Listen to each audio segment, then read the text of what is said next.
So, ang title ng aking Android application is Java Object-Oriented Programming Tutorial.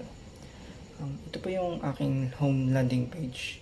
Consist po siya ng, meron po siyang navigator bar na nag-href sa iba't ibang HTML files tulad ng home, the lesson HTML, references HTML, and about HTML.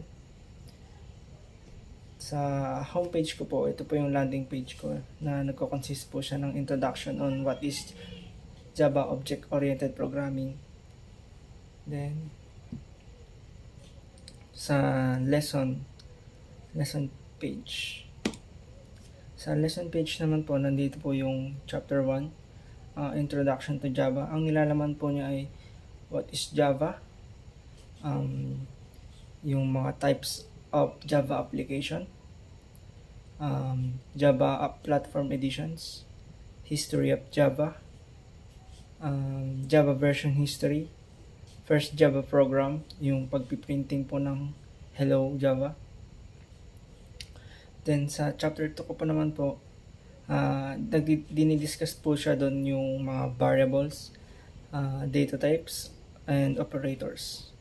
Then sa chapter 3 po, nandun po yung if-else statement. Yan po, isa lang po yung lesson doon kasi masyado ng broad.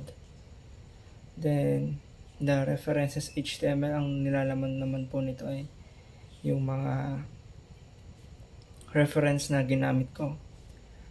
Yung mga links po dyan ay pwede po mag-click at maglilipat po siya sa link mismo. Then, the about, dito po nakalagay yung mga information ng webpage creator. Yun na po. Thank you.